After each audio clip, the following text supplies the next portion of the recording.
আসসালামু আলাইকুম। সবাইকে প্রীতি ও শুভেচ্ছা জানিয়ে শুরু করছি আপনাদের আইন বিষয়ক অনুষ্ঠান ল অ্যান্ড লিগ্যাল এইড। এই অনুষ্ঠানটি আপনারা দেখছেন এনটিভি ইউরোপ স্কাই 780 এবং ইউটিউব এবং ল অ্যান্ড লিগ্যাল এইডের ফেসবুক পেজ থেকে। সবাইকে আবারও আমন্ত্রণ জানাচ্ছি এই অনুষ্ঠানটি দেখার জন্য। প্রতিদিনের মতো আমার সাথে উপস্থিত আছেন দুজন গেস্ট, আপনাদের অতি সুপরিচিত, এবং তাদের সাথে আমি পরিচয় করিয়ে দিচ্ছি, যদিও দরকার নেই তারপরও। উপস্থিত আছেন আমার ডান পাশে ব্যারিস্টার এম এ মুহিত খান। মুহিত ভাই, ধন্যবাদ আপনাকে অনুষ্ঠানে আসার জন্য। এবং প্রতিদিনের মতো আরও উপস্থিত আছেন আরও একজন প্রমিনেন্ট ব্যারিস্টার, ব্যারিস্টার আকবর বিন সিদ্দিক। আকবর বিন সিদ্দিক, আসসালামু আলাইকুম। ঈদ মোবারক। ঈদ মোবারক। আপনাদেরকে স্বাগতম জানাচ্ছি আমাদের অনুষ্ঠানে। আমরা গত পর্বে ইমিগ্রেশনের কিছু আপডেট নিয়ে আলোচনা করেছিলাম। সেই ধারাবাহিকতায় আমাদের অনেকগুলো ইমেলস এবং ফোন কল এসেছে এই ইমিগ্রেশন আপডেটগুলো নিয়ে আলোচনা করার জন্য। আপনারা এই অনুষ্ঠানের মাধ্যমে আপনারা স্টুডিওতে যোগাযোগ করতে পারবেন আমাদের সাথে। স্টুডিওর যে নাম্বারটি দেওয়া আছে, এছাড়াও একটি মোবাইল ফোন নাম্বার দেওয়া আছে যেখানে টেক্সট ফোনের মাধ্যমে আপনারা আমাদের এই অনুষ্ঠানে বা অনুষ্ঠানের বাইরে আমাদের সাথে যোগাযোগ করতে পারবেন। এছাড়াও একটি ইমেল অ্যাড্রেস দেওয়া আছে, যে ইমেল অ্যাড্রেসটিতে যদি আপনারা কোনো কোয়েরি সেন্ড করেন, আমাদের ল অ্যান্ড লিগ্যালের টিম চেষ্টা করবে আপনাদের কোয়েরিজের অ্যান্সারগুলো দিতে। মোহিত ভাই, আমরা গত পর্বের যে আলোচনাটি করেছিলাম সেখানে যদি আপনি একটু আমাদের দর্শকদের উদ্দেশ্যে সংক্ষেপে একটু রিক্যাপ করে দেন। জি, ধন্যবাদ। রিক্যাপ করার আগে, মাত্র কয়েকদিন আগে ঈদ হয়ে গেছে, তো আপনাকে আমার পক্ষ থেকে ঈদের শুভেচ্ছা, ঈদ মোবারক। ঈদ মোবারক। আকবর ভাই, আপনাকে ঈদের শুভেচ্ছা, ঈদ মোবারক। আপনাকে ঈদ মোবারক। এবং দর্শক যারা আছেন তাদেরকে ঈদের শুভেচ্ছা, ঈদ মোবারক। তো গত সপ্তাহের যে আপডেটসগুলি আমরা যেগুলি নিয়ে আলাপ করেছিলাম সেগুলি ছিল এরকম। আপনারা জেনেছেন যে 5 বছর থেকে 10 বছরে যে সেটেলমেন্ট চলে যাচ্ছে, এই সংক্রান্ত বিষয়ে একটা প্রস্তাবনা যে আছে, হ্যাঁ, জি জি জি, একটি যে হোয়াইট পেপার যে আলোচনা হয়েছে সেটি নিয়ে আমাদের কমিউনিটির ভিতরে ব্যাপক জল্পনা কল্পনা ছিল, খুব আশঙ্কা ছিল। সেই আশঙ্কা দূর করে দেওয়ার জন্য আমরা বলেছিলাম যে নতুন যে আপডেট আমরা দেখেছি হোয়াইট পেপারসে, সেটি এখনও আইনে পরিণত হয়নি। আইনটি হতে পারে হয়তো বা 2026 জানুয়ারিতে এটি ইমপ্লিমেন্ট করা হতে পারে, যদি আইনটি হয়। আইনটি হলে হবে ডিসেম্বর 2026 এন্ডে। আমরা এই কথাটি বলেছিলাম গত অনুষ্ঠানে, এবং বলেছিলাম যে নতুন যদি আইনটি কার্যকরী করা হয় তাহলে বর্তমানে যে সমস্ত কেয়ার ওয়ার্কার এবং স্কিল ওয়ার্কার যুক্তরা যে ইতিমধ্যে পুরনো বর্তমানে প্রযোজ্য আইনের অধীনে প্রবেশ করে ফেলেছেন, তাদের ক্ষেত্রে নতুন আইনটি রেট্রোস্পেক্টিভ ইফেক্ট দিয়ে বলবৎ করা হবে না। এটি ছিল একটি দিক। আর আরেকটি দিক আমরা বলেছিলাম যে যদি নতুন আইনটি কার্যকরী করা হয় তাহলে ভবিষ্যতে নতুন আইনটি কার্যকরী করা হওয়ার পর ভবিষ্যতের নতুন যারা মাইগ্রেন্ট যারা যুক্তরাজ্যে প্রবেশ করবে নতুন আইনের অধীনে, শুধুমাত্র তাদের ক্ষেত্রেই নতুন এই আইনটি প্রযোজ্য হবে। এই ছিল সারমর্ম। জি, ধন্যবাদ। ধন্যবাদ মোহিত ভাই। সুপ্রিয় দর্শক, আমরা গত পর্বের অনুষ্ঠানের পরে যে আপডেটগুলো নিয়ে আলোচনা করেছিলাম, তারপরেও নতুন একটি আপডেট এসেছে, যেটা মাইগ্রেশন অ্যাডভাইজারি কমিটি রিপোর্ট দিয়েছে 10ই জুন 2025, যেটা ভেরি রিসেন্টলি 2-3 দিন আগে এই রিপোর্টটা পাবলিশ হয়েছে। যে রিপোর্টটা সম্পর্কে আমরা আজকে আপনাদের সাথে আলোচনা করব, যেহেতু এটা ইমিগ্রেশন। আর অন্যদিকে আমরা আপনাদেরকে আরও বলতে চাই, যদি আপনাদের কোনো ফ্যামিলি ল বিষয়ে কোনো প্রশ্ন থাকে, বেশ কিছু টেক্সটের মাধ্যমে আছে, আমরা সেগুলোকে অ্যাড্রেস করার চেষ্টা করব। আর যদি কারো কোনো ফ্যামিলি ল বিষয়ে কোনো প্রশ্ন থাকে, আপনারা অবশ্যই আমাদের সাথে যোগাযোগ করে আপনাদের বিষয়গুলো ডিসকাস করবেন। আমরা আমাদের পক্ষ থেকে যেটুকু পারি আপনাদের পরামর্শ দিয়ে সহযোগিতা করব। কিন্তু মনে রাখবেন, এটা কোনো কনক্রিট লিগ্যাল অ্যাডভাইস না। যেহেতু একটা পাবলিক ডোমেইনে আমরা এই পরামর্শগুলো দিয়ে থাকব, আপনারা সবসময় চেষ্টা করবেন যে কোনো এক্সপার্ট সলিসিটর যারা আছেন তাদের সাথে সরাসরি গিয়ে অ্যাডভাইস নেওয়ার, যেটা আপনার জন্য, আপনার ভেরি স্পেসিফিক কেসের জন্য খুব একটা রাইট অ্যাডভাইস পাওয়ার জন্য, আপনার কেসের জন্য এটা ভালো হবে। আশা করি আপনারা বুঝবেন। ব্যারিস্টার আকবর সাহেব, আপনি যদি আমাকে সংক্ষেপে যে এই যে মাইগ্রেশন অ্যাডভাইজরি রিপোর্ট, যেটা কমিটির যে রিপোর্টটা দিয়েছে, এটা সম্পর্কে আপনি যদি সংক্ষেপে একটু বলেন, আমরা তারপরে বিশদ আলোচনায় যাব। বিশেষ করে এটা কোন বিষয়গুলো নিয়ে আলোচনা এসেছে? Thank you very much Imtiaz ভাই, থ্যাংক ইউ আমাকে ইনভাইট করার জন্য। ধন্যবাদ এনটিভির দর্শক শ্রোতাদের যারা এই প্রোগ্রামের প্রাণ, সবাইকে ঈদের শুভেচ্ছা। জি ইমতিয়াজ ভাই, বিষয়টা হচ্ছে যে আপনি যেটা ইতিমধ্যেই বললেন যে 10 জুন মাইগ্রেশন অ্যাডভাইজারি কমিটি যে রিপোর্ট যেটা পাবলিশ করলো, সেখানে আসলে যারা এখানে সেটেল পারসন আছেন বা ব্রিটিশ ন্যাশনাল আছেন, যারা স্পাউস আনতে বিভিন্ন সময় বিভিন্ন ধরনের স্ট্রাগলের মধ্যে পড়েন, পার্টিকুলারলি যারা বাচ্চা ইনভলভ আছে, সো যে হাই স্যালারি থ্রেশহোল্ডের কারণে তারা এফেক্টেড হচ্ছেন, ফ্যামিলির লাইফটাও এফেক্টেড হচ্ছে, যেখানে আর্টিকেল 8টাও তাদের আসলে এক্সারসাইজ করা যাচ্ছে না। সো এই বিষয়গুলাই বেশি ফোকাস করছে মূলত মাইগ্রেশন অ্যাডভাইজারি কমিটি, ওয়েদার যে ইনকাম যে থ্রেশহোল্ডটা এটা রিডিউস করা যায় কিনা। সো এখানে আসলে আসলেই বড় ধরনের একটা সেটব্যাক বলা যায়, যে যদি এটা কার্যকর হয় কমিউনিটির জন্য আসলে বিশাল একটা নিউজ হিসাবে আসতেছে। এখানে অনেকগুলো রিকমেন্ডেশন দেওয়া হয়েছে, 29,000 থেকে সেখানে রিকমেন্ডেশনটা হচ্ছে 23,000 থেকে 25,000 পর্যন্ত একটা প্রস্তাবনা আছে আর কি, যদি এটা কার্যকর হয়। এই ছাড়াও পে স্লিপ যে 6 মান্থের মেনটেন করা লাগতো, সেখানে রিকমেন্ডেশন দেওয়া হয়েছে এটাকে উইথড্র করার জন্য। এই ছাড়াও দেখা যাচ্ছে এতে ফলে কি হচ্ছে, আপনার বাচ্চারা বাংলাদেশে তাদেরকে আনতে পারতেছেন না, 6 মাস মেনটেন করার পর আপনাকে অ্যাপ্লাই করতে হচ্ছে। এখন এটা কার্যকর হলে আপনি স্ট্রেটও অ্যাপ্লাই করতে পারতেছেন, অনেকটা ফ্লেক্সিবিলিটি চলে আসবে আশা করা যায়। অন দ্য টপ অনেকে অ্যাকোমোডেশনের প্রবলেমে আছেন, অ্যাপ্লাই করার আগে আপনাকে অ্যাকোমোডেশন দেখাতে হচ্ছে। অ্যাডভাইজারি কমিটি রিকমেন্ড করা হচ্ছে যে এখানে যেন যারা ডিজেবল তারা সারা যেন অ্যাকোমোডেশনের বিষয়টা ফ্লেক্সিবল করা হয়, যেন এটা রিকোয়ারমেন্ট না থাকে। সো দেয়ারফর আপনাকে বাসা অ্যারেঞ্জ করে তারপর অ্যাপ্লাই করা, এই যে স্ট্রেসগুলো আপনাকে আর সেটা নিতে হচ্ছে না। এটা ইজ ভেরি গুড নিউজ যদি এটা কার্যকর হয়। আসবো মোহিত ভাইয়ের কাছে। মোহিত ভাই, আপনি এই যে মাইগ্রেশন অ্যাডভাইজারি কমিটির যে রিপোর্টটা দিয়েছে, আপনি অনেকটা দেখেছেন, আমরা আস্তে আস্তে আলাপ করছিলাম যে it's a very good sign. কিন্তু আপনি কি মনে করেন যে এই অ্যাডভাইজারি কমিটির রিপোর্ট অনুযায়ী এটা কি লেবার ক্লাসকে মাথায় রেখে আসলে মূলত উদ্দেশ্যটা কি, এটা যদি আপনি একটু বলেন। ধন্যবাদ। প্রথমেই আমি আপনার দর্শকদের উদ্দেশ্যে এই প্রশ্নের কনটেক্সটে বলতে চাচ্ছি, আপনি বলেছিলেন যোগ্য দক্ষ আইনজীবী। আমার দৃষ্টিতে যে কয়েকজন যোগ্য এবং দক্ষ আইনজীবী রয়েছে, শ্রদ্ধাভাজন আইনজীবী, তাদের ভিতরে অত্যন্ত শ্রদ্ধার আসনে অবস্থান করেন আমাদের ব্যারিস্টার ইমতিয়াজ ভাই, এবং তার পাশে আছেন ব্যারিস্টার আকবর আলী ভাই, আকবর ভাই। তাদের মাঝখানে থাকতে পারেন খুব অতি তুচ্ছ ক্ষুদ্র। সুপ্রিয় দর্শক, আমি একটু অ্যাড করি মোহিত ভাই আপনাকে থামানোর জন্য। আমার সবচেয়ে শ্রদ্ধাভাজন ভাই যিনি উপস্থিত আছেন, এবং আমরা মনে করি আমাদের কমিউনিটিতে এবং আমার ব্যক্তিগত স্থান থেকে উনি আমার মাথার মুকুট। উনি হয়তো বাড়িয়ে বলছেন অনেক কিছু, বাট আলহামদুলিল্লাহ we are trying our level best to assist you. This is the thing anyway. মাশাআল্লাহ। তো তাহলে বুঝতে পারছেন উনি ক্লায়েন্টদের সাথে উনি কিভাবে ডিল করেন। Respect brings respect back. আচ্ছা, ফিরে যাচ্ছি এখন মূল আলোচনায়। আপনি আমাকে জিজ্ঞেস করেছিলেন ভাইয়া, লেবার ক্লাসকে মাথায় রেখে কি এটা টার্গেট করা হয়েছে কিনা। তা কিন্তু নয় ভাইয়া। আসলে যে ডিসকাশনগুলি হচ্ছে সেখানে যে মূল বিষয়টি উঠে এসেছে যে যদি এই নতুন যে মিনিমাম ইনকামের যে থ্রেশহোল্ডটি বর্তমানে যেটি থেকে আছে 29,000 পাউন্ডের ক্ষেত্রে, সেটি কি হয়তো বাড়িয়ে 38,700 করা হবে কিনা, এরকম একটি ধোঁয়াশা ছিল। সেই জায়গা থেকে কমিয়ে এখন বলা হয়েছে, প্রথম প্রস্তাব তো ছিল 39,000, মানে বিগত সরকারের আমলে আমরা তা দেখেছি। এটি যদি গত সরকার থাকতে ক্ষমতায় তাহলে কার্যকরী হয়ে যেত, তো নতুন সরকার ক্ষমতায় আসার কারণে এটি কার্যকরী করা হয়নি। বাট এই মাইগ্রেশন কমিটির এই রিপোর্টটি আসার পূর্বে ধোঁয়াশা ছিল যে এই মিনিমাম ইনকাম রিকোয়ারমেন্টটিকে বাড়িয়ে 29,000 থেকে 38,700 করা হবে কিনা, সেই জায়গাতে একটি পরিবর্তন আমরা দেখেছি ভাইয়া। এবং আপনি যদি বলেন যে এটি কি লেবার ক্লাসকে টার্গেট করে কি করা হয়েছে কিনা, ভাইয়া অ্যাপার্ট ফ্রম মানে যাদের মিনিমাম ইনকাম 40,000 পাউন্ডের উপর যারা রয়েছেন, বিলোতে যারা আছে তারা সবাই কিন্তু ওয়ার্কিং ক্লাস। এমনকি 40,000 পাউন্ড ইনকাম করলে 40,000 পাউন্ড পার ইয়ার ইনকাম করলে তারাও যে ওয়ার্কিং ক্লাস হবে না তাও কিন্তু না। এবং মিনিমাম 100,000 পাউন্ডের নিচের যাদের ইনকাম, আমার দৃষ্টিতে তারা হচ্ছে working class, and above they could be high earner. এখন প্রশ্ন হচ্ছে যে যদি এই মিনিমাম ইনকামটিকে কমিয়ে আনা হয় তাহলে এটি কি শুধুমাত্র লেবার ক্লাসকে হেল্প করবে? তা কিন্তু নয় ভাইয়া।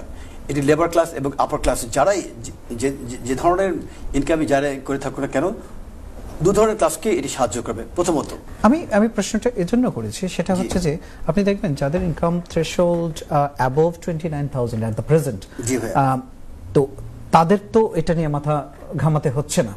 বাট আমাদের যারা ওয়ার্কিং ক্লাস আছে, আমাদের যারা যেমন হাই স্ট্রিট যে নরমাল শপগুলোতে জব করে, 10 পাউন্ড 11 পাউন্ড ঘন্টায় যারা জব করে, তাদের জন্য তো 29,000 এর থ্রেশহোল্ড মেইনটেইন করা সো টাফ। আরেকটা কথা, আপনি প্রশ্ন উত্তরটা দেওয়ার আগে যেটা হচ্ছে আমি বলতে চাই যে আপনি মনে করেন যে ফ্রেশ গ্রাজুয়েট যারা, তারা যখনই পড়াশোনা করে বের হবে, হতে পারে তারা 25 বছর বয়স, 26 বছর বয়স অথবা below 30, how can you expect for them to secure a job more than 29,000? এই জিনিসগুলো কনসিডারেশনে আনা হয়েছে কিনা আসলে, এটাই আমার কাছে মনে হয় না এটি সত্যিকার অর্থে কনসিডারেশন আনা হয়েছে। যদি সত্যিকার অর্থেই আনা হতো, যদি সত্যিকার অর্থে সেই জায়গাতে আমার মতো একজন মানবদরদী কোনো লয়ার থাকতো, আপনার মতো মানবদরদী লয়ার থাকতো, আমাদের প্রথমেই সাজেশন থাকতো যে 29,000 নয়, 25,000 নয়, এটিকে কমিয়ে এনে 18,600 আপনার ফিরে যান। তার কারণ হচ্ছে এই যে 18,600 যে মিনিমাম ইনকামটি, সেই ইনকামটিও 40% জনগণের নেই। তাহলে সেখানে সেই জায়গাতে আপনি দেখালেন 29,000 পাউন্ড থেকে আপনি কমিয়ে 25 থেকে 27,000 পাউন্ড নিয়ে এসছেন, কত মানবদরদী কাজ করছেন। এদিকে হচ্ছে শুভঙ্করের ফাঁকি। আমার ক্ষুদ্র বিবেচনা মনে হচ্ছে মিনিমাম ইনকামটিকে কমিয়ে আরও নিচে এনে প্রাথমিক অবস্থা যেটি ছিল 18,600 সেই জায়গাতে নিয়ে আসা দরকার। বাট আমরা কেউ আমাদের ভয়েস রেজ করছে না, যে কারণে আনফর্চুনেটলি ওই যে বিচারের বাণী বিভ্রান্তি কাঁধে। না, আপনি দেখে থাকবেন যে যখন 18,600 থেকে 29,000 প্রপোজাল এসেছিল 39,000, সেটাকে অনেকটা কমিউনিটিতে এবং মেইন স্ট্রিম এটা নিয়ে অনেক ডিসকাশন হওয়ার পরে তারা সেটেল করলো, লাস্ট গভর্নমেন্ট এটা সেটেল করলো যে 29,000। তো সেই জায়গা থেকে কিন্তু অ্যাওয়ারনেসটা বা এটা নিয়ে যে মানুষ ভয়েস রেজ করেছে কিছুটা হলেও, তাতে কিন্তু কিছুটা এফেক্ট হয়েছে। But as such we could have get those opportunities যে এখানেই থেকে যাক। এক্স্যাক্টলি। 18,600 আরেকটি কথা বলি, আকবর আলী ভাই কিন্তু খুব চমৎকার করে একটি কথা বলেছিলেন যে পে স্লিপ সংক্রান্ত বিষয়ে। দর্শক, আপনাদেরকে সচেতন করার জন্য একটু এই কথাটি বলছি। বর্তমান আইন অনুযায়ী আপনাদেরকে অবশ্যই 29,000 পাউন্ড ইনকাম করতে হবে, মিনিমাম ইনকাম। এবং যদি এন্টি ক্লিয়ারেন্স কোনো অ্যাপ্লিকেশন সাবমিট করেন আপনারা কেউ ওভারসিজ কোনো স্পাউসকে আনার জন্য, যদি একটি জব থেকে থাকে তাহলে আপনাদেরকে মিনিমাম 6 মান্থসের পে স্লিপস, আকবরুল ভাই যেটি বলেছেন, সেই পে স্লিপ সাবমিট করতে হবে। আর যদি একের অধিক জব থেকে থাকে তাহলে আপনাদেরকে অবশ্যই 12 মান্থসের ব্যাংক স্টেটমেন্ট এবং পে স্লিপ সাবমিট করতে হবে। সুতরাং ওই যে আকবর আলী ভাই এবং আমরা যে ওয়ার্ডিংগুলি পড়েছি হোয়াইট পেপারসে এবং ওয়ার্ডিংগুলি, সেই ওয়ার্ডিংগুলি পড়ার কারণে আপনারা কিন্তু কনফিউজ হয়ে যাবেন না। আমরা এসেছি আপনাদেরকে আপডেট দেওয়ার জন্য যে নতুন আইনটি কি আসতে পারে। বাট আইনটি আসার আগে বর্তমান আইনের অধীনে কিন্তু এই হচ্ছে বর্তমান অবস্থা ভাইয়া। 29,000 আপনাদের ইনকাম করতে হবে, 12 মাসের পে স্লিপ সাবমিট করতে হবে যদি দুটো জব দেখানো হয়, আর যদি একটি জব দেখানো হয় তাহলে 6 মান্থসে ভাইয়া। এই হচ্ছে আমার ছোট্ট একটি। ধন্যবাদ। প্রিয় দর্শক, আপনারা শুনছিলেন আমাদের ব্যারিস্টার মুঈদ ভাই সুন্দর করে ব্যাখ্যা করেছেন যে এটা আসলে কিভাবে থিঙ্কিং করা হচ্ছে, লটা চেঞ্জ করার যে প্রপোজালটা এসেছে সেটা আসলে কোথায় গিয়ে ঠেকবে বা কিভাবে করা উচিত, কিভাবে হচ্ছে, সেটার একটা আউটলাইন আপনারা পেয়ে গেলেন। আমরা এখন আসবো আমাদের অন্য অতিথি ব্যারিস্টার আকবর বিন সিদ্দিকীর কাছে। ব্যারিস্টার আকবর, আপনি যদি একটু বলেন যে এই চেঞ্জটা, পটেনশিয়াল চেঞ্জটা যদি মাইগ্রেশন অ্যাডভাইজারি কমিটির রিপোর্ট অনুযায়ী 10 তারিখের যে রিপোর্টটা এসেছে সে অনুযায়ী যদি চেঞ্জটা আসে, তাহলে আসলে এটা কি ধরনের ইম্প্যাক্ট পড়বে ফ্যামিলি লাইফের উপরে, বা চিলড্রেন যদি থাকে ইনভলভ, সেটা কিভাবে আমরা বেনিফিটেড হব বা কিভাবে হতে পারে? থ্যাংক ইউ ইমতিয়াজ ভাই। এটা huge impact considering the fact যেটা আপনি বললেন যে এখানে আপনি যদি এখানে বেনিফিটেড, কিন্তু আমরা কমিউনিটির মানুষ তো হবেনই, প্লাস এখানে গভর্নমেন্টও মাস মোর বেনিফিটেড হবেন। কিভাবে? আমরা এখন ইন প্র্যাকটিস যেটা দেখতে পাচ্ছি যে 29,000 হওয়ার কারণে এই মেজরিটি ফ্যামিলি অ্যান্টি ক্লিয়ারেন্স পাওয়ার পরেই তারা এখন স্টেট বেনিফিট নেওয়া ছাড়া, পাবলিক ফান্ড যেটা আমরা বলে থাকি, নেওয়া ছাড়া অল্টারনেটিভ আসলে থাকে না। 29,000 ক্যারি করা another 25 for 5 years is very very difficult for them. যদি সেটা কন্টিনিউ করতেই যায়, সেখানে আপনার অন্যান্য হাউস রেন্ট, অন্যান্য খরচ সব মিলে আসলে এবং 29,000 জব সিকিউর করাও অনেক টাফ। তো এখন এটা যদি সত্যিকার অর্থে কার্যকর করা যায় তো সেক্ষেত্রে পাবলিক ফান্ডের উপরে রিলায়েবিলিটিও মানুষের অনেক কমবে। মানুষ আপনার আপনি যখন বলছেন যে পাবলিক ফান্ডের উপর রিলায়েবিলিটি কমে আসবে, আমরা যেটা জানি যে ব্রিটিশ অথবা সেটেলড স্পাউস যখন ইংল্যান্ডে আসে এন্ট্রি ক্লিয়ারেন্স নিয়ে, তারা তো no recourse of public fund, right. So এই জায়গাটায় কি পার্থক্যটা আসতে পারে, এটা আমাকে যদি একটু দর্শকদের যদি একটু বুঝিয়ে বলেন যে আসলে পাবলিক বেনিফিট তো until she got or he got as spouse, until they got the settled status, তারা তো পাবলিক ফান্ড পাচ্ছে না। কিন্তু on the other hand other spouse যে ব্রিটিশ অথবা সেটেল সে তো পাচ্ছে। সেক্ষেত্রে এরকম কি কোনো কন্ডিশনস আসবে কিনা যে 5 বছরে বেনিফিট ক্লেম করতে পারবে না বা কিছু, বা এটা কোনো আপডেট আছে কিনা আসলে? মোহিত ভাই আপনি যদি এটাকে ধন্যবাদ। আমি কিন্তু এটাই বলে গ্রেট ম্যান থিঙ্ক অ্যালাইক। আমি কিন্তু গ্রেট ম্যান না, আপনি আমার মাইন্ড রিড করে ফেলেছেন। ভাইজান বলছিলেন 5 ইয়ার্সের কথা, বোধহয় আপনি যদি দর্শক অপেক্ষা করছেন। দর্শক জি, আমরা একটা কল নিয়ে আসবো। জি, আসসালামু আলাইকুম। দর্শক আপনার নাম বলে প্রশ্নটি করুন। ওয়ালাইকুম সালাম, আপনার নামটা বলে প্রশ্নটি করুন বোন। জি, আমার নাম কইতাম নাই। আমার প্রশ্ন হইল যে আমার একটা গড় আছে না, বুঝছেন? জি, আমার একটা গড় নাই আছে, আমার নামে গড়, বুঝছেন? তো আমি গড়টা চাইলাম নাই আমার ছেলের নামে দিতাম। একটা মর্গেজ আছে আরো 2,06 ইয়ার দেওয়া যায় বলি কই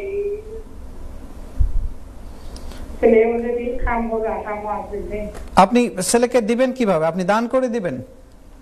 দান কইরা দিতাম চাইলাম না ভাই। আর কোন রাস্তা আছে দিবার কই?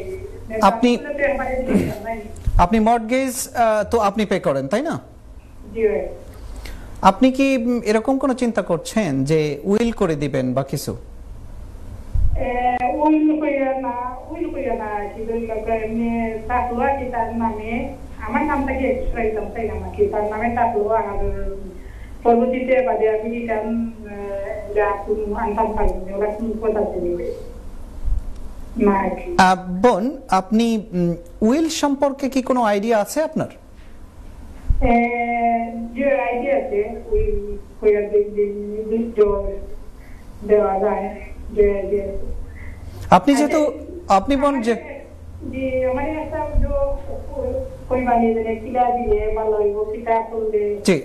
আমি আপনার কথা যতটুকু শুনেছি তাতে আমরা বলবো, আমরা একটু পরেই ব্যাখ্যা করব যে উইল কিভাবে কাজ করে।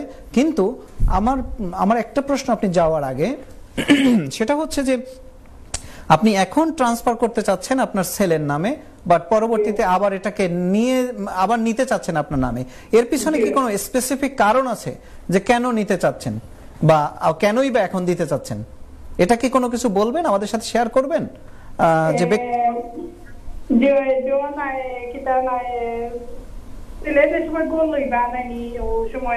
আমি যদি কোর্ট দিই না ছেলের নামে, ছেলে ফার্স্ট টাইম জেনে বাই করবার নেই, এটা ভাই বানিয়ে করে ওটার লাগে আর কি। আমি যখন চিন্তা করলাম আমার কোর্ট যদি দেয় যদি।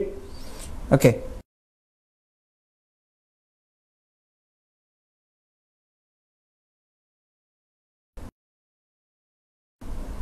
ওকে, আপনার এটা জি জি আমি বুঝতে পারছি। আমি বুঝতে পারছি যে এখন আপনি দেখতে থাকুন, আমার অতিথি আপনার প্রশ্নের উত্তর এই অনুষ্ঠানের মাধ্যমে দিবেন ইনশাআল্লাহ। জি, থ্যাংক ইউ। জি মোহিত ভাই, আপনার জন্য চয়েস, আপনি কোনটা, যে প্রশ্নের উত্তরটি আগে দিবেন না আপনি কন্টিনিউ করবেন? দিয়ে দেব, এবং যাতে ওরা কি সহায়তা করে। প্রথমত সম্মানিত দর্শক, আপনি খুব কেয়ারফুলি আপনার প্রপার্টি ট্রান্সফার করবেন যদি আপনি প্রপার্টি ট্রান্সফার করতে চান। ল্যান্ড রেজিস্ট্রেশন ডিডের মাধ্যমে ট্রান্সফার করতে হবে, নাম্বার 1 প্রথমত। দ্বিতীয়ত, আপনি ট্রান্সফার করে ফেললেই কিন্তু মালিকানা আপনার ছেলের নামে হয়ে যাবে। রিসেন্টলি আমি অত্যন্ত মর্মান্তিক একটি ঘটনার সম্মুখীন হয়েছি যেখানটায় পিতা মাতা ছেলের নামে প্রপার্টি ট্রান্সফার করে দিয়েছিলেন। ছেলে বিয়ে করে 1 মাসের মাথায় সেই পিতা মাতাকে লাথি মেরে ঘর থেকে বের করে দিয়েছে। এটিও আপনার মাথায় রাখতে হবে যে ভবিষ্যতে হতে পারে বর্তমানে আপনার সন্তান আপনাকে খুব লুক আফটার করছে, বাট ভবিষ্যতে কি হবে, কে ওয়াইফ হয়ে আসবে, সে আপনাকে লুক আফটার করবে কিনা এটি মাথায় রাখতে হবে। সে কারণে প্রপার্টি ট্রান্সফার করার পরে আপনাকে একটি চার্জ বসাতে হবে এই প্রপার্টির ইন্টারেস্ট এগেনস্টে। আর থার্ডলি, ফার্স্ট টাইম বায়ার হিসেবে যেহেতু আপনি ইতিমধ্যে প্রপার্টি মালিকানা আপনি আছেন এবং আপনার ছেলে যেহেতু প্রথম ফার্স্ট টাইম বায়ার হিসেবে সে কিনবে, অবশ্যই সে অ্যাজ এন ইন্ডিভিজুয়াল এটি ডিসকাউন্ট পাবে। আমি সংক্ষিপ্ত আকারে উত্তর দেওয়ার চেষ্টা করছি। Thank you. কিন্তু দর্শকের একটা প্রশ্ন আপনি মিস করেছেন, সেটা হচ্ছে যে উনি বলছিলেন যে যদি ছেলের নামে এখন ট্রান্সফার করা হয় তাহলে সে ছেলে যদি পরবর্তীতে বাড়ি কেনে সেক্ষেত্রে ফার্স্ট টাইম বায়ারের কোনো ফ্যাসিলিটিস সে পাবে কিনা? বলে দিয়েছে ইতিমধ্যে, বলে দিয়েছে যদি ছেলে হচ্ছে ফার্স্ট টাইম বায়ার সে ডিসকাউন্ট পাবে প্রপার্টি কেনার সময়। এটা নেওয়ার পরে না, ছেলে সেকেন্ড প্রপার্টি কেনার সময় তখন সে পাবে না, বাট মায়ের প্রপার্টি সে যখন কিনবে as a first time buyer কিনবে না, এটা গিফট হিসেবে চলে যাবে। উনি কিন্তু বলেছেন মর্গেজ আছে ভাইয়া। জি, আমাদের একটা কল আছে। জি জি, দর্শক আপনি নাম বলে প্রশ্নটি করুন। হ্যালো, জি, আসসালামু আলাইকুম। আসসালামু আলাইকুম। আমি একটা আমার মায়ের ভিজিবিসের ব্যাপারে কথা বলতে চাচ্ছিলাম। যে আমার ভিজিবিসে অ্যাডমিশন করছিলাম 1 বছর আগে। তো এরপরে আমি কমন লেটারে সব দিয়েছিলাম, সব সাজা ছিল, এরপর রিফিউজ করছে। তো রিফিউজ করার যে রিজন দিচ্ছে তো সবগুলোই কমন লেটারে ছিল। তো এরপর আমি 3 বার রিঅ্যাকশন করছি, করার পরে ওরা আমাকে কিছু দিয়েছে। তো এরপরে এর মধ্যে আমার লয়ারের আমাদের প্রায় 2,500 পাউন্ড চলে গেছে। তো আমি কি এই ফিসটা ক্লেম করতে পারি? আপনি কি জেআর প্রিঅ্যাকশন প্রোটোকলের পরে কি আপনি জেআর ক্লেম সাবমিট করেছেন? না, আপনি জাস্ট রিঅ্যাকশন 3 বার, 4th টাইম যখন ক্লেম করছি তখন 4th টাইম যখন অ্যাপ্লাই করছি তখন ওরা আমাকে অ্যাকসেপ্ট করছে বিষয়টা। ওকে, 4th টাইম যখন যদি প্রিঅ্যাকশন প্রোটোকল করেছেন তখন তারা অ্যাকসেপ্ট করেছে। আপনি এটা পাবেন কিনা? জি, আপনার আর কোনো প্রশ্ন আছে? যে কারণগুলোতে রিফিউজ করছে সবগুলোই কিন্তু আমি কভার লেটার দিয়েছিলাম। জি জি, ওকে, আর কোনো প্রশ্ন আছে আপনার? না, জি, আপনি দেখতে থাকুন, আমার অতিথি আপনার প্রশ্নের উত্তর দিবেন ইনশাআল্লাহ। Thank you. জি, মোহিত ভাই, ওনার প্রশ্নটা হচ্ছে যে উনি জেআর লেভেলে চলে যান না, উনি প্রিঅ্যাকশন প্রোটোকল করার পরে উনি পারবেন কস্ট অর্ডার, কারণ যেহেতু হোম অফিসে এখানে ফল্ট করেছিল এবং সিদ্ধান্তের ক্ষেত্রে কিছু নেতিবাচক সিদ্ধান্ত দেওয়ার কারণে যে ডকুমেন্টসগুলি উনি বলেছেন একই ডকুমেন্টস উনি সাবমিট করেছেন, ডকুমেন্টসের ক্ষেত্রে কোনো সমস্যা ছিল না। যেহেতু হোম অফিস সিদ্ধান্ত দিতে গিয়ে ভুলটা করে ফেলেছে, এ কারণে ওনার লিগাল যে কস্টটা চলে এসছে, সেক্ষেত্রে আন্ডার ফেয়ারনেস অ্যান্ড জাস্টিস ওই প্রিন্সিপালের অধীনে উনি কিন্তু সিক করতে পারবেন ভাইয়া। ওকে, সংক্ষিপ্ত আকারে আমি আপনাকে দিলাম। দর্শক, আশা করি আপনার উত্তরটি পেয়েছেন। তারপরও আপনি যে কথাগুলো বলেছেন, আমরা মাত্র আপনার ছোট্ট 30 সেকেন্ডের একটা কথা শুনে আমরা যে কথাটা বলেছি সেটা হয়তো বা রাইট নাও হতে পারে। আপনাকে যে জিনিসটি করতে হবে, আপনার যেহেতু সলিসিটর আছে, সলিসিটর তার সাথে কনসাল্ট করবেন এবং তিনিই জানবেন এক্স্যাক্টলি কোন ওয়েতে লিগ্যাল ডিপার্টমেন্টের সাথে, হোম অফিসের লিগ্যাল ডিপার্টমেন্টের সাথে যোগাযোগ করে এটাকে সিকিউর করা যায় যে আপনার কস্টটা যাতে পেতে পারেন বা কিছু। তবে একটু টাফ হবে, নেগোসিয়েশন করতে হবে, বাট আশা করি এটা চেষ্টা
সুপ্রিয় দর্শক, বিরতির পরে আবারও শুভেচ্ছা জানাচ্ছি ল অ্যান্ড লিগ্যাল এইড থেকে। আপনারা দেখছিলেন ল অ্যান্ড লিগ্যাল এইড অনুষ্ঠানটি এনটিভি ইউরোপ থেকে, স্কাই 780, ইউটিউব এবং ল অ্যান্ড লিগ্যাল এইডের ফেসবুক পেজ থেকে। আপনাদেরকে অসংখ্য ধন্যবাদ আমাদের এই অনুষ্ঠানে ফোন করে কোয়েরি করার জন্য। মোহিত ভাই, বিরতির আগে যে কথাটি বলে আপনি থেমে গিয়েছিলেন, আমাদের একজন বোনের প্রশ্ন ছিল যে যদি ছেলের নামে তার প্রপার্টিটাকে ট্রান্সফার করে দেয়, আপনি বেশ কিছু ডিমেরিটস বলেছিলেন, আপনি বিবাহের কথা বলে একটু থেমে গিয়েছিলেন, যদি ওটাকে একটু কন্টিনিউ করেন প্লিজ। দর্শক লাইনে আছেন। সুপ্রিয় দর্শক, আসসালামু আলাইকুম, আপনার নামটা বলে প্রশ্নটি করুন প্লিজ। আসসালামু আলাইকুম, আমার নাম ইসলাম। ওকে ইসলাম ভাই, বলুন প্লিজ। জি, আমার প্রশ্নটা কি ভাই, যে ফ্যামিলির লেগে যৌথ বিজনেস প্রপার্টি থাকলে এটা ডিসকাউন্টে নিতে কিনা যায় ফ্যামিলির থেকে? ওকে, ভাই বলছেন যে ফ্যামিলি মেম্বার্সদের কোনো প্রপার্টি যদি ট্রান্সফার করতে যায় সেক্ষেত্রে ডিসকাউন্টে কিনতে পারবে কিনা।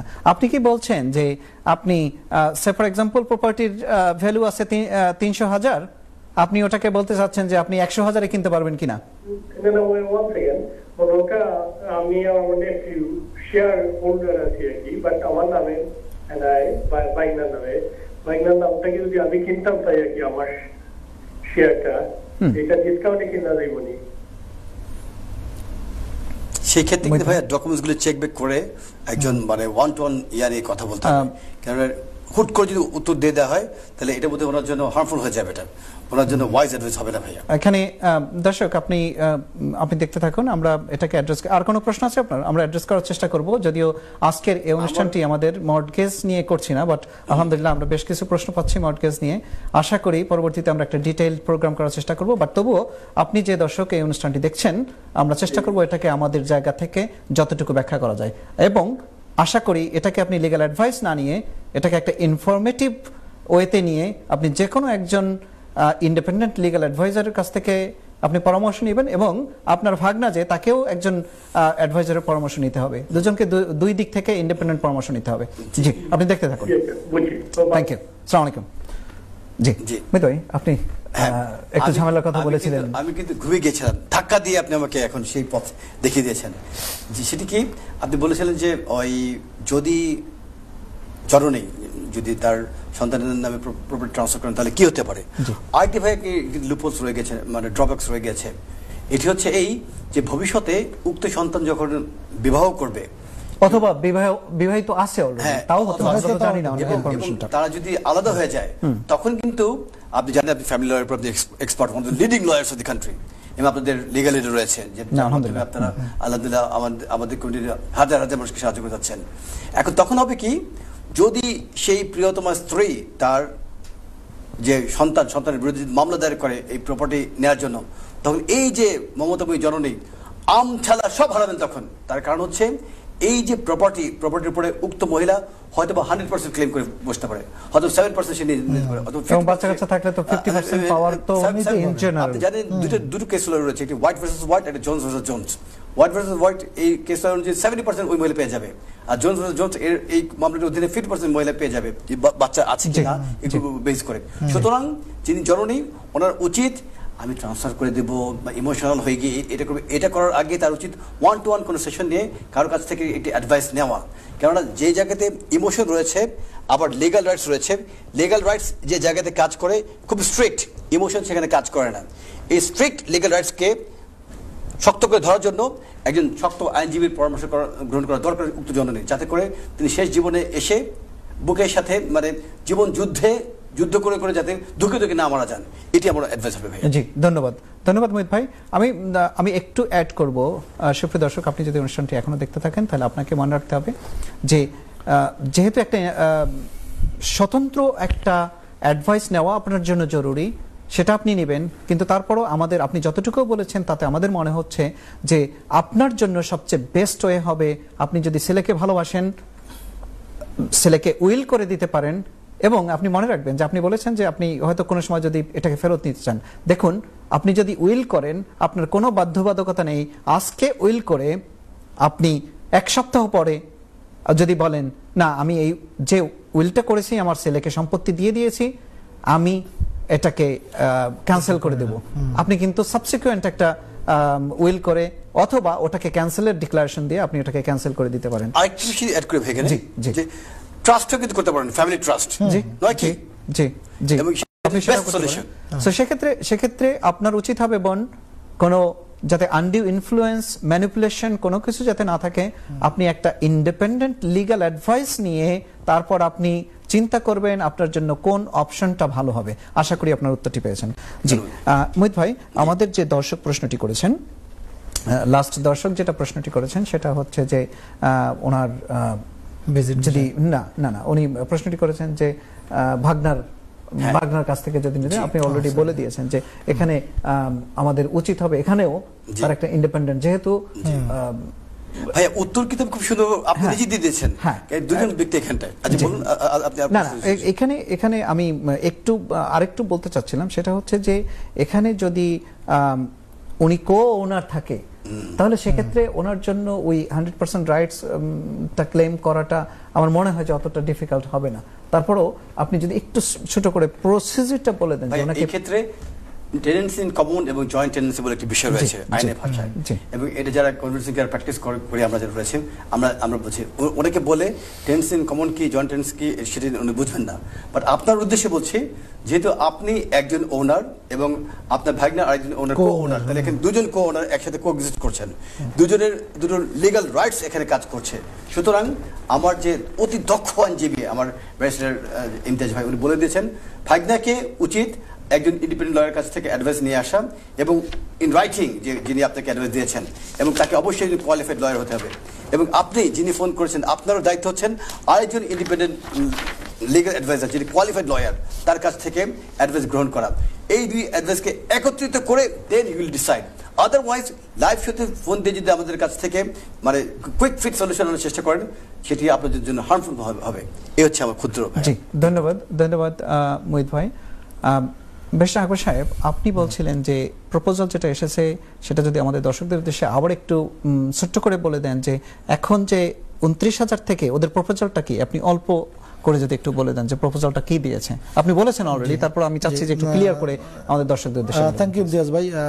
প্রিয় দর্শক শ্রোতা, আপনারা এটা জাস্ট একটা proposal, it is not clear weather it will be accepted or not, বা এটা কবে থেকে কার্যকর হবে যদি অ্যাকসেপ্ট হয়। আপনারা এটার উপর বেস করে আবার ওইরকম কোনো ডিসিশন অফকোর্স নেবেন না, যেটা আমাদের মোহিত ভাই অলরেডি আপনাদেরকে সতর্ক করছেন। এখন যেটা কারেন্ট রিকোয়ারমেন্ট 29,000 পাউন্ড, সেটা অবশ্যই আপনাদেরকে ক্যারি করতে হবে আনটিল আরেকটা সার্কামস্ট্যান্স বা আরেকটা চেঞ্জেস না আসা পর্যন্ত। সো ওখানে আমি সামারি করে যদি বলি, সেটা যদি কার্যকর করা হয় তাহলে সেক্ষেত্রে আপনারা বড় ধরনের ফ্যাসিলিটিস পাবেন। এখন আপনারা 6 মাসের পে স্লিপ দেখানো থাকতেছে, সেটা আপনাদেরকে দেখানো লাগবে না। ইনস্টেড অফ দ্যাট আপনারা জব অফার আছে, এটা স্যাটিসফাই করলে হয়ে যাচ্ছে। কত টাকা প্রপোজালটা হচ্ছে 23,000 থেকে 25,000 পর্যন্ত। এখানের মধ্যে আরো একটু রিকমেন্ডেশন আছে, যারা আউটসাইড লন্ডনে থাকেন এদের জন্য অন্যভাবে ভ্যারিয়েশন করা যায় কিনা, এটাও রিকমেন্ডেশন দেওয়া হয়েছে এখানে। এই ছাড়াও অনেকেই সাফার করতেছেন অ্যাকোমোডেশন নিয়ে, বিশেষ করে আমাদের কাছে অনেকে আসেন যে দেখা যাচ্ছে স্যালারি মেনটেন হচ্ছে, এখন বাচ্চাদেরকে দেশ থেকে আনবেন, দেখা যাচ্ছে 2 বেডরুম অ্যাকোমোডেশন আছে কিনা, ওই থ্রেশহোল্ডটা মিট করতে পারতেছেন না অনেকেই।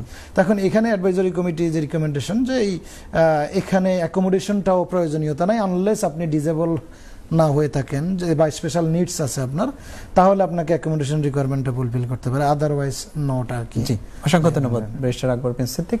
জি মোহিত ভাই, আপনার কাছে আসবো, যেটা আপনি বলছিলেন যে লাইফ ইন দ্য ইউকে টেস্টের ক্ষেত্রে একটা চেঞ্জ করার প্রপোজাল এসেছে, এটা যদি আমাদের দর্শক, এটা কিন্তু অনেক ক্রুশিয়াল। অবশ্যই ভাই, বাংলাতে একটি কথা আছে, মেঘ দেখে তোরা করিস নে ভয়, আর আড়ালে তার সূর্য হাসে।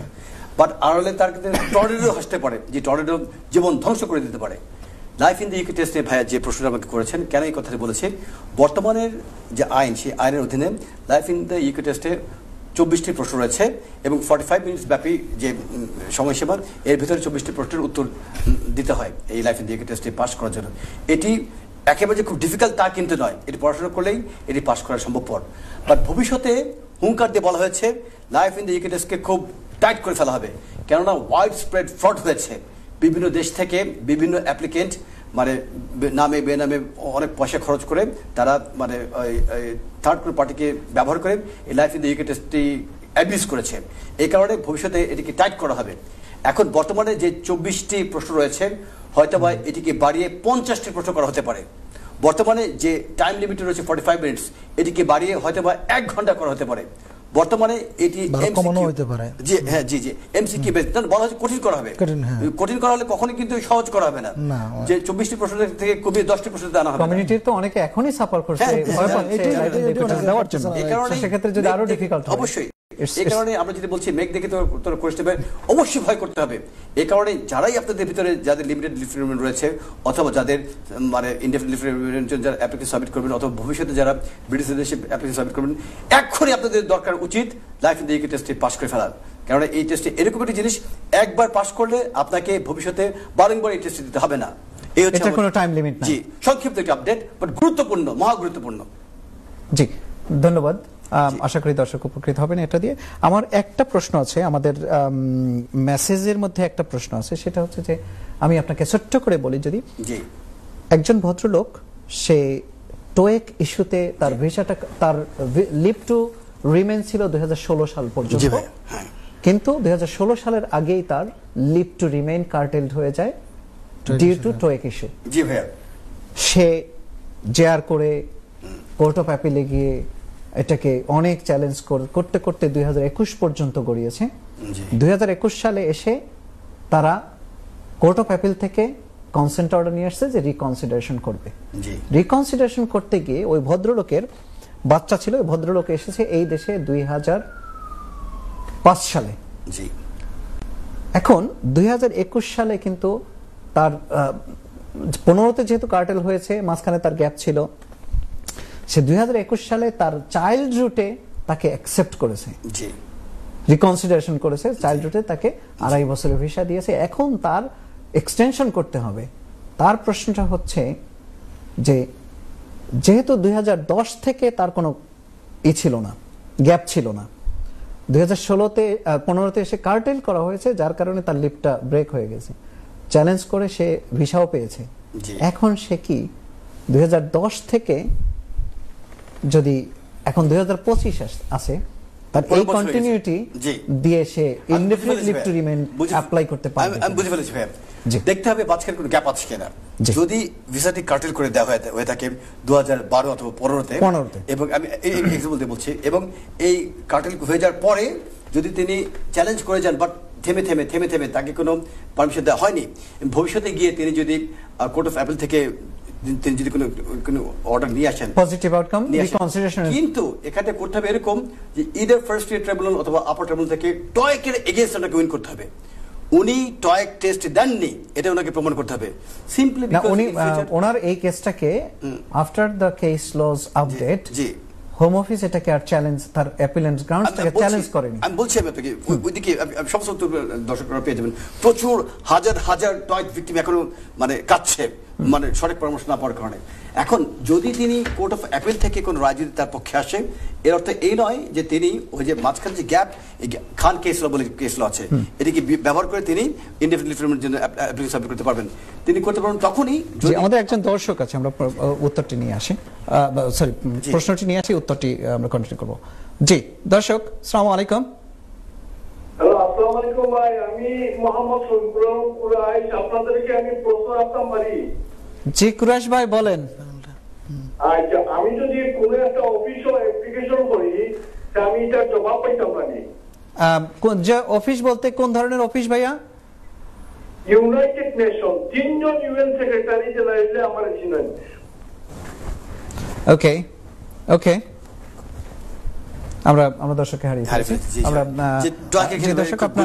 আমরা হারিয়ে ফেলেছি।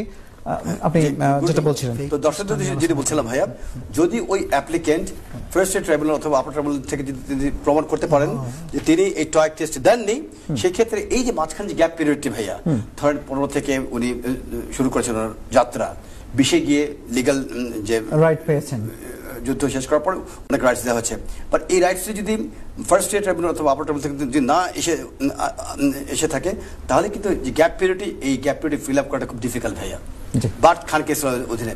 বাট যদি সেই অ্যাপ্লিকেন্ট কোর্ট অফ অ্যাপিলে গিয়ে যদি তিনি পরাজিত হন এবং 2025 গিয়ে তিনি যদি একটি প্রাইভেট লাইফের আন্ডারে তিনি যদি কোনো অ্যাপ্লিকেশন সাবমিট করেন এবং ফার্স্ট ট্রাইব্যুনালে গিয়ে তার কিন্তু অলরেডি লিভ আছে আন্ডার দ্য চাইল্ডহুড, ওই আন্ডার চাইল্ডহুড হলে এটা হবে না, কারণ আপনাকে ওনাকে দেওয়া হচ্ছে হিউম্যান রাইটস গ্রাউন্ডে দেওয়া হচ্ছে। উনি কিন্তু টয়ের এগেনস্টে উনি যে জেনুইন যে ক্লেমেন্ট ছিলেন, উনি জেনুইন আপনার টেস্ট টেকার ছিলেন, উনি কিন্তু সেটা প্রমাণ করতে পারেননি। উনি আপনার প্রশ্ন অ্যাঙ্গেল অনুযায়ী আমরা জানি না, কিন্তু উনি কিন্তু পেয়েছেন আন্ডার চাইল্ডহুড, তার মানে কি বাচ্চাটা হয়তো 5-7 বছর এখন হয়ে গেছে, সেই রুট উনি পেয়েছেন, but he couldn't establish that he was not the proxy test taker এবং উনি প্রমাণ করতে পারেননি। যদি এমন হয়ে থাকে তাহলে ভবিষ্যতের দিকে গিয়ে উনি যতই চাইল্ডহুডে তিনি ওই লিভ টু রিমেইন অর্জন করে থাকেন না কেন, মাঝখান যে গ্যাপটি সেটি তিনি কাভার করতে পারবেন না। তবে যদি কোর্ট অফ অ্যাপিল থেকে তিনি পরাজিত হন, ভবিষ্যতে তিনি যদি একটা ফ্রেশ অ্যাপ্লিকেশন সাবমিট করেন আন্ডার হিউম্যান রাইটস, সেই কেসটি যদি রিফিউজ হয় ভাইয়া এবং যদি মামলা হয় কোর্টে ফার্স্ট ট্রাইব্যুনালে, সেখানে গিয়ে তিনি প্রমাণ করতে পারেন যে হি ওয়াজ এ জেনুইন টেস্ট টেকার এবং যার যদি তার পক্ষে রায় দেয়, তাহলে এই যে দীর্ঘ 10 বছর যে গ্যাপটি তাও কিন্তু কাভার করে ফেলতে পারবেন উনি। থ্যাংক ইউ মহিত ভাই। দর্শক, আশা করি আপনি উত্তরটি পেয়েছেন। আমি একটু আবার আমার বাম পাশের ব্যারিস্টার আকবর বিন সিদ্দিকীর কাছে আসবো। ব্যারিস্টার আকবর বিন সিদ্দিক, আপনাকে আমি প্রশ্ন করতে চাই, সেটা হচ্ছে যে ফেক কজ COS এবং এর কনসিকুয়েন্সটা নিয়ে যদি আপনি আমাদের দর্শকদের উদ্দেশ্যে সংক্ষেপে বলেন। থ্যাংক ইউ ইমতিয়াজ ভাই। আমরা রিসেন্ট টাইমে অনেকগুলো ইনকোয়ারিজ এই বিষয়ে রেগুলারলি পাচ্ছি। সেটা হচ্ছে যে এমপ্লয়ার বলেন, এমপ্লয়ি বলেন, বোথ সাইড থেকেই ফেক কজ ইউজ করে ভিসা অ্যাপ্লিকেশন করা হচ্ছে। আমরা কজ বলতে বুঝে থাকি যে কনফার্মেশন অফ স্পন্সরশিপ। সো এটা অ্যান্টি ক্লিয়ারেন্সের জন্য হয়ে থাকে, আবার এখানে ইনসাইড দ্য কান্ট্রি তো এক্সটেনশন অথবা সুইচিংয়ের ক্ষেত্রে হয়ে থাকতেছে। সো আপনারা এই বিষয়ে খুবই কেয়ারফুল থাকা খুবই জরুরি। যদি আপনারা ফেক কজ ইউজ করেন, সেটার কনসিকুয়েন্স খুবই ভয়াবহ। এটা ডিসেপশন হয়। ইমিগ্রেশন অ্যাক্ট 1971 এর আন্ডারে যেটাকে ফ্রড হিসাবে কনসিডার করা হয়। যে যদি ফ্রড হিসাবে কনসিডার করা হয়, আপনার বিরুদ্ধে ক্রিমিনাল চার্জ গঠন করা হতে পারে। সেক্ষেত্রে আপনি কনভিক্টেড হলে আপনাকে ইমপ্রিজনমেন্ট দেওয়া হতে পারে। এছাড়াও আপনাকে ডিপোর্টেশন, যদি আপনি ইনসাইড কান্ট্রি হন তাহলে তো ডিপোর্টেশন, আপনি তো রিটার্ন চলে যাইতে হবে। আর যদি অ্যান্টি ক্লিয়ারেন্সের জন্য হন, আপনি 10 ইয়ার্সের জন্য ব্যান হইতে পারেন। ইভেন এটা তো ইমিগ্রেশন রেকর্ডে আপনার থাকবে, ফিউচার অ্যাপ্লিকেশনগুলোতে বড় ধরনের ইম্প্যাক্ট পড়বে। এটা তো কনসিডারিং দ্য ফ্যাক্ট যারা এমপ্লয়ি তাদের জন্য। এখানে এমপ্লয়ারের জন্য হিউজ একটা ইম্প্যাক্ট পড়তে পারে। সেটা হচ্ছে যে সে আপনার আনলিমিটেড ফাইনের শিকার হইতে পারে, লাইসেন্স রিভোক হয়ে যেতে পারে কোম্পানির। এছাড়াও সেও ট্রায়ালের মধ্যে, সেটাও তো ডিসেপশন। সেটা যদি কনভিক্টেড হয় তাহলে সে ইমপ্রিজনমেন্টেরও শিকার হতে পারে, লাইসেন্স চলে যাবে, রিভোক হয়ে যাবে এবং ডিরেক্টরশিপ ডিসকারেজ। আমরা একজন দর্শক বোধহয় লাইন আছে। জি দর্শক, আসসালামু আলাইকুম। আসসালামু আলাইকুম। ওয়া আলাইকুম আসসালাম ওয়া রাহমাতুল্লাহি ওয়া বারাকাতুহু। আমি আপনার ওনার প্রশ্নটা বললাম। জি বলুন প্লিজ। আসসালামু আলাইকুম। আপনার ভলিউমটা, টিভির ভলিউমটা কমিয়ে আমাদের সাথে ফোনে কথা বলুন। ওকে, ওয়ান সেকেন্ড প্লিজ। ওকে, জি বলুন। আমার তো ব্যাপার হইল, আমার প্রশ্ন হইল, আমার বয়স হইল 70 গেছি কি আর কি। বুঝছেন আপনি আমার প্রশ্নটা? আপনার কথাটা ক্লিয়ার না দর্শক, বলুন।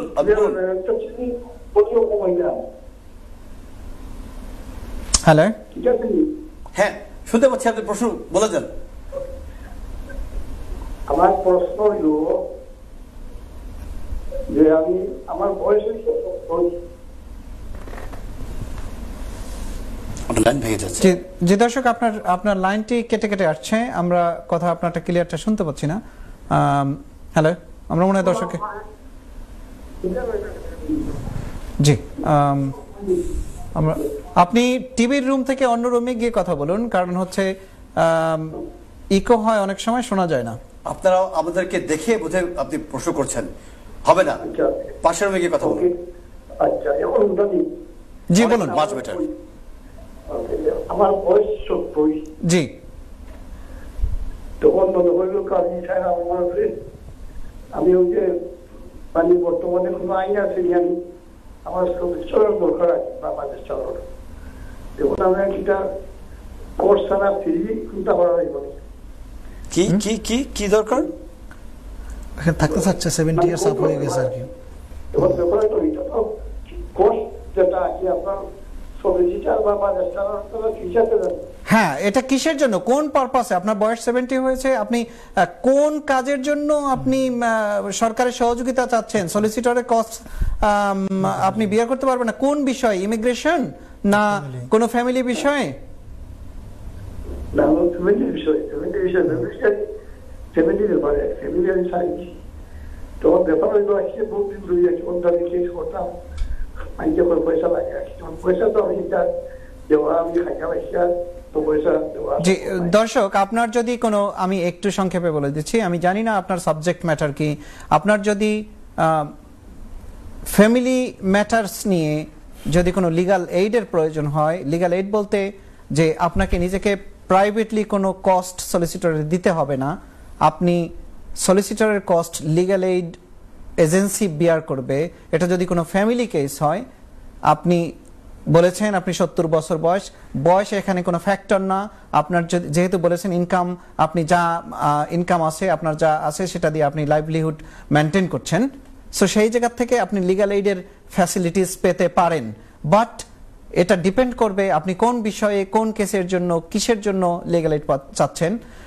আমি এটুকু বলতে চাই যে অনুষ্ঠানের বাইরে আমাদের ইমেল অ্যাড্রেস এবং মোবাইল ফোন দেয়া আছে, আপনি ডিটেইলস ডিসকাশন করতে হবে, অথবা আপনার নিয়ারেস্ট কোনো লিগ্যাল এইড ফ্রাঞ্চাইজ যারা আছে তাদের কাছে গিয়ে সরাসরি কথা বলবেন। আমাদেরও লিগ্যাল এইড আছে, কিন্তু আমরা এখানে আপনাকে বলতে পারি না যে আপনি আমাদের কাছে আসেন। আপনি যে কোনো লিগ্যাল এইড ফ্রাঞ্চাইজের কাছে গিয়ে আপনি পরামর্শ নেবেন এবং তারা আপনাকে পরামর্শ দিবে, যদি আপনি এলিজিবল হন আপনি লিগ্যাল এইড ক্লেম করতে পারবেন। Thank you. জি মোহিত ভাই, আমরা প্রায় অনুষ্ঠানের শেষ দিকে একটা জিনিস, আপনি ফেক কস্টের বিষয়ে আমাদের বিশেষ সাহেব বলেছেন, আমি আরেকটু আসতে চাই, সেটা হচ্ছে যে লাস্ট একটা টপিক, যে স্টুডেন্ট এবং স্কিলড ওয়ার্কার, যদি কেউ যদি স্কিলড ওয়ার্কার ভিসায় যেতে চায় তাহলে কোর্স কমপ্লিশনের যে বিষয়টা, এটা নিয়ে কোনো আপডেট আছে কিনা? জি ভাইয়া, সংক্ষিপ্ত আকারে বলে দিচ্ছি, যারা student, you must complete your course. এটা এমন নয় যে আপনি কোর্স শেষ করেছেন, পাস করছেন নাকি ফেল করছেন, এটা বিবেচ্য বিষয় নয়। নো, এটা বিবেচ্য বিষয়। You must pass the course, এবং যখন নাকি কমপ্লিট দি কোর্স কমপ্লিট করার পরে then you can switch into skill worker. আগের যে বিষয়টি আপনি কোর্স কমপ্লিট করেন বা না করেন, স্কিল ওয়ার্কার রুটে সুইচ করা সম্ভব ছিল, সেই বিষয়টি এখন কি তার নেই। ধন্যবাদ। জি ভাইয়া। যে দর্শক, আপনারা ক্লিয়ার একটা মেসেজ পেয়েছেন। আপনাদেরকে একটা জিনিস মনে রাখতে হবে যে স্কিলড ওয়ার্কারে যখন আপনারা সুইচ করবেন, ওয়ার্ক স্টার্ট ডেট কোনো প্রকারই আপনার কোর্স কমপ্লিশন, মানে আপনার last date of attending to the course, এটা যাতে কোনো প্রকার start of the work date আগে না হয়। আপনি কোর্স কমপ্লিট করবেন সেপ্টেম্বরে, আপনি যেখানে সময় যদি আপনি করেন সেপ্টেম্বরের শেষ হলে আপনি অক্টোবরের শুরু করেন কাজ, অথবা সেপ্টেম্বরের 25 তারিখে শেষ হবে, সেক্ষেত্রে আপনি সেপ্টেম্বর 26 তারিখে করেন। এগুলোকে আপনাকে সতর্কতার সহিত খেয়াল করতে হবে, এবং সবচেয়ে বেটার হয় আপনারা যে কোনো সলিসিটরের শরণাপন্ন হবেন, যাতে এরকম ছোটখাটো ভুলের জন্য, কেননা আপনারা এখন মনে রাখবেন একটা বিষয়, যে আপনি যে কোনো অ্যাপ্লিকেশন, স্কিলড ওয়ার্কার অ্যাপ্লিকেশন যখন করবেন, 1035 পাউন্ডস পার ইয়ার আইহেসের চার্জ, তারপরে আবার ইমিগ্রেশন ভিসা ফিজ।